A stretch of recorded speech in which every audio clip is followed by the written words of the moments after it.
오늘 우리에게 주신 하나님의 말씀은 골로새서 1장 24절에서 29절까지 말씀입니다. 제가 봉독해 드리도록 하겠습니다. 나는 이제 너희를 위하여 받는 괴로움을 기뻐하고 그리스도의 남은 고난을 그의 몸된 교회를 위하여 내 육체에 채우노라. 내가 교회의 일꾼 된 것은 하나님이 너희를 위하여 내게 주신 직분을 따라 하나님의 말씀을 이루려 함이니라.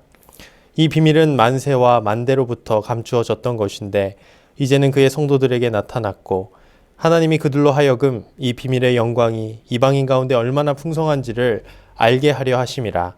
이 비밀은 너희 안에 계신 그리스도시니 곧 영광의 소망이니라.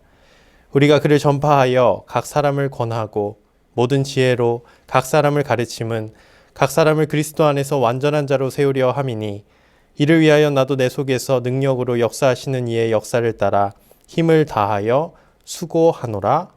아멘. 사명을 가진 자의 기쁨, 사명을 가진 자의 기쁨이라는 제목으로 하나님의 말씀 전하도록 하겠습니다. 희생이란 말 자체는 우리에게 유익이 되지 못합니다. 희생에 파생되는 단어는 고통, 손해이죠. 그러니 당연히 꺼려지게 됩니다.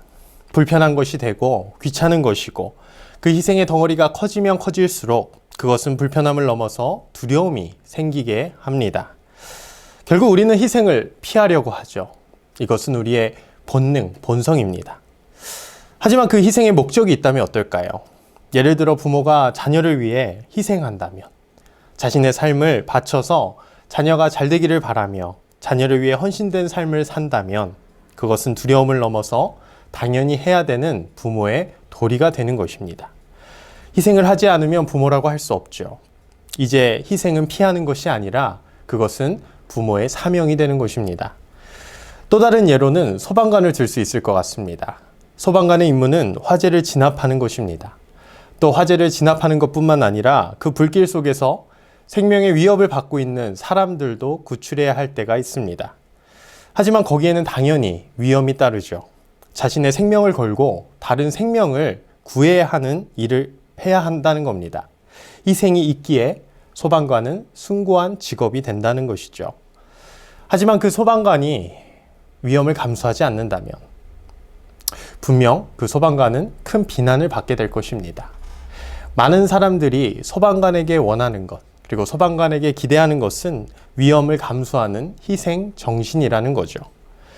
그렇게 희생은 단순히 고통과 손해라고 정의할 수 없을 것 같습니다. 희생의 목적이 생긴다면 이제 그 희생은 숭고한 것이 됩니다. 그것은 더 이상 꺼려지고 피하고 싶은 것이 아니라 오히려 그 희생의 전선에 뛰어들고 싶은 사명감이 생긴다는 것입니다. 오늘 바울은 그 희생의 목적 그리고 사명을 가진 자였습니다. 오늘 말씀 24절에 바울은 그 희생의 목적을 교회라고 말합니다. 24절입니다. 나는 이제 너희를 위하여 받는 괴로움을 기뻐하고 그리스도의 남은 고난을 그의 몸된 교회를 위하여 내 육체에 채우노라. 아멘. 바울은 자기 자신을 위해서가 아니라 교회를 위해서, 그리스도의 몸된 교회를 위해서 괴로움을 기뻐하고 고난을 받겠다고 오늘 고백하고 있습니다. 이것이 바울의 사명이었던 것입니다. 도대체 어떻게 바울은 이러한 사명을 가질 수 있었을까요? 오늘 말씀으로 두 가지로 살펴보려고 합니다. 첫 번째로는 바울은 자신이 누구로부터 사명을 받았는지 분명히 알던 자였습니다. 정체성은 사람을 성장시킵니다. 그리고 자부심은 그 사람을 빛나게 하죠. 바울은 자신이 누구인지 분명히 알았고 자신이 어떠한 일을 하는지도 알았습니다. 무엇보다 그는 이 일이 누구에로부터 왔는지 분명히 알았습니다. 25절입니다. 내가 교회의 일꾼 된 것은 하나님이 너희를 위하여 내게 주신 직분을 따라 하나님의 말씀을 이루려 함이니라. 아멘. 자신을 교회의 일꾼으로 삼으신 것은 다른 누구도 아닌 바로 하나님이었다는 것을 바울은 분명히 알고 있었습니다. 그렇게 그는 당당히 하나님의 사명을 전할 수가 있었던 것입니다. 예를 들어 왕의 사신들은 자신이 누구로부터 보냄을 받았는지 알았기에 당당할 수 있었습니다. 그는 분명 왕은 아니었습니다. 하지만 왕의 말씀을 가지고 있었던 자였기에 그는 두려울 것이 없는 것입니다. 그의 신분은 신하일지 모르나 왕의 말씀을 담은 자로서 그 말씀을 선포할 때에 왕의 위엄과 영광이, 권위가 나오는 것입니다. 결국 신하에게 있어서 왕의 말은 왕의 말을 전하는 것은 더 이상 고통이 아닙니다. 꺼려지는 것이 아닙니다. 당당한 것입니다. 더욱이 그 나라의 강대국, 그 나라가 강대국이었을 때는 그의 목소리는 더더욱 커질 것입니다. 바울은 자신이 누구인지 알았고 누구로부터 보냄을 받았는지도 알았던 자였습니다. 그리고 지금 자신이 전하는 말의 의미를 분명히 알고 있었습니다. 그가 전하려는 것은 무엇이었을까요? 바로 예수 그리스도라는 것이죠. 만물보다 먼저 계시고 모든 만물을 창조하시고 통치하시는 그 예수 그리스도를 바울은 담고 있었고 그 예수 그리스도를 전하기에 당당할 수 있었다는 것입니다. 이처럼 우리의 신분은 왕의 사신이라는 것을 잊지 말아야 합니다. 우리가 교회 직분을 받을 수 있는 것은 어떠한 나의 탁월함이나 능력에 따라서 받을 수 있는 것이 아닙니다. 우리의 노력으로 얻을 수 있는 것이 아닙니다. 하나님이 우리를 만세전부터 부르시고 우리를 교회의 귀한 일꾼으로 삼으셨다는 것입니다. 하나님께서 우리를 세워주셨다는 거죠. 이제 우리를 보내신 이가 누구인지 알고 내가 누구로부터 왔는지 알아 온전히 하나님의 사명을 감당하는 저와 모든 성도님들 되시길 주님의 이름으로 축복합니다. 두 번째로 바울이 사명을 감당할 수 있었던 것은 그리스도의 풍성함을 알았기 때문입니다. 만약 바울이 자신의 능력만 의지를 했다면 절대로 바울은 자신의 직분을 온전히 감당할 수 없었을 것입니다. 아무리 자신을 잘 알고 나에게 주신 그 직분을 주신 분이 누구인지 알았다 하더라도 그 길은 매우 고통스럽고 괴로운 길이었기에 중도에 포기할 수밖에 없었을 것입니다. 하지만 바울은 자신의 능력에 의지하지 않았습니다. 그는 자신이 아닌 바로 예수 그리스도의 풍성함을 굳건하게 붙잡고 나아갔다는 것입니다. 오늘 말씀 27절에 하나님이 그들로 하여금 이 비밀의 영광이 이방인 가운데 얼마나 풍성한지를 알게 하려 하심이라. 이 비밀은 너희 안에 계신 그리스도시니 곧 영광의 소망이니라. 아멘. 에베소서 3장 16절엔 이런 말씀이 있습니다. 그의 영광의 풍성함을 따라 그의 성령으로 말미암아 너희 속사람을 능력으로 강건하게 하시오며. 아멘. 그리스도의 풍성함이 우리 안에 거할 때 우리는 능히 모든 것을 이겨낼 수가 있습니다. 하나님의 사명을 감당하는 두려움이 닥쳐올 때 그리스도의 풍성함을 안다면 우리는 그 두려움을 능히 이길 수 있습니다. 왜냐하면 예수 그리스도의 풍성함이 성령 안에서 우리의 속사람을 강건하게 하시며 모든 어려움을 이겨낼 수 있는 능력을 주시기 때문입니다. 이 비밀을 깨닫는다면 우리는 두려울 것이 없습니다. 아무리 세찬 모래바람이 나를 덮칠지라도 거친 파도가 나를 향해 올지라도 우리는 두려울 것이 없습니다. 그리스도의 풍성함이 우리의 삶을 다스릴 것이기 때문입니다.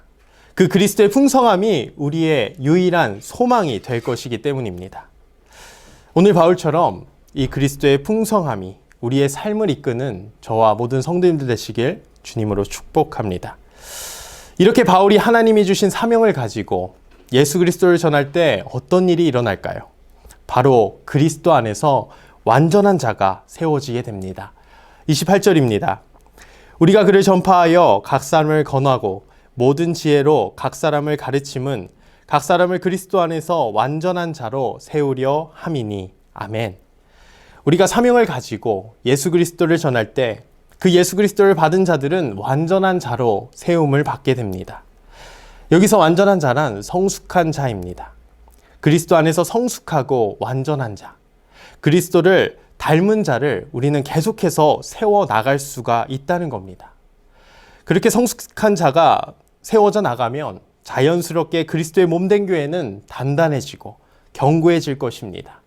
그리고 계속해서 다음 세대를 그리스도 안에서 완전한 자로, 성숙한 자로 세워 나갈 수 있게 되는 것입니다.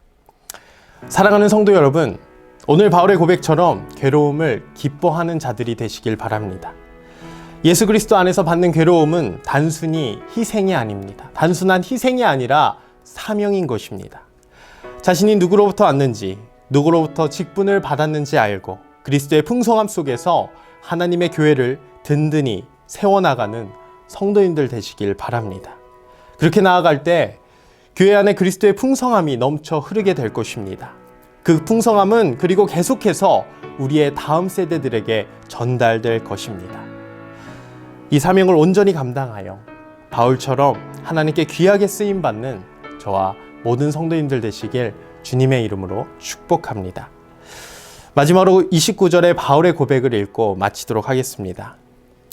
이를 위하여 나도 내 속에서 능력으로 역사하시는 이의 역사를 따라 힘을 다하여 수고하노라. 아멘. 기도합니다. 사랑이 많으신 주님 감사합니다. 오늘 바울의 고백처럼 우리도 하나님의 사명을 감당하길 원합니다. 우리가 누구로부터 왔는지 분명히 알고 하나님께 받은 직분을 가지고 온전히 다음 세대에게 그리스도의 풍성함을 전하며 나아갈 수 있는 우리 모두가 되게 하여 주시옵소서. 그렇게 역사하실 주님을 의지합니다. 그렇게 역사하실 주님을 찬양합니다. 오늘 하루도 주님께서 함께하여 주시고 우리에게 능력 더하여 주시옵소서. 감사드리며 예수님의 이름으로 기도드립니다. 아멘.